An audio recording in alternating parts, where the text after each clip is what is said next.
শুক্লপক্ষের তৃতীয়ায় এই অক্ষয় তৃতীয়া পালন করা হয়। তিথিটা পড়েছে 5টা 28 মঙ্গলবার বিকেলবেলা 5টা 28 এবং থাকছে বুধবার দুপুর 2:19 পর্যন্ত। কেনাকাটা অবশ্যই আমাদের করতে হবে, পুজো পাঠ অবশ্যই আমাদের করতে হবে বুধবার।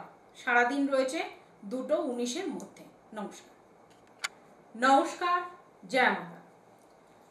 বিশেষ তিথি অক্ষয় তৃতীয়া। অক্ষয় তৃতীয়ার দিন কি করবেন? অক্ষয় তৃতীয়া কেন পালন করা হয়? অক্ষয় তৃতীয়ার মাহাত্ম্য। অক্ষয় কত অর্থ প্রথমে জানতে হবে। অক্ষয় কথার অর্থ হলো যা ক্ষয় হয় না, অর্থাৎ যা আমরা করব ওই দিনটায় তা যেন ক্ষয় না হয়, সর্ব জায়গায় সর্বসিদ্ধিভাবে যেন আমরা কর্ম করে বেরিয়ে আসতে পারি, যে কোনো কর্ম। এবং তৃতীয়ার দিন পালন করা হয় বৈশাখ মাসের তৃতীয়ায় আমরা কিন্তু অক্ষয় তৃতীয়া পালন করে থাকি। অক্ষয় তৃতীয়ায় কি কি করব? যাদের সামর্থ্য আছে সোনা রূপা কিনুন, সোনা রূপা কিনতে পারেন যাদের সামর্থ্য আছে। যাদের সামর্থ্য নেই তারা কিন্তু অবশ্যই হলুদ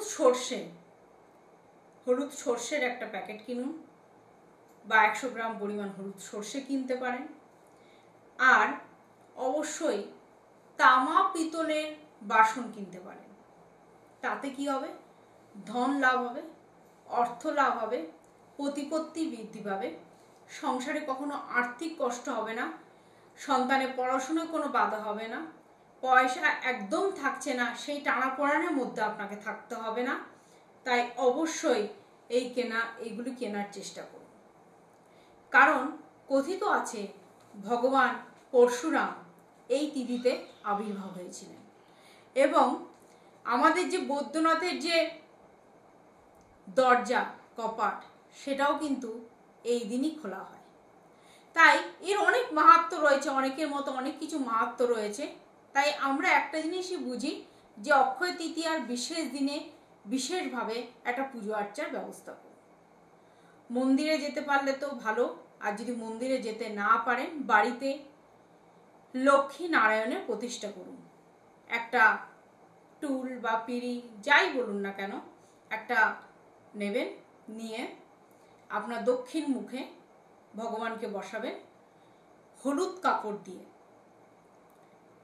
লক্ষ্মী এবং নারায়ণ বসালেন, বসানোর পরে আপনারা হলুদ গাঁদা ফুল ইউজ করবেন এবং পারলে ব্রাহ্মণের পরামর্শ নিয়ে ব্রাহ্মণ দিয়ে সেদিনটা পুজো পাঠ করে।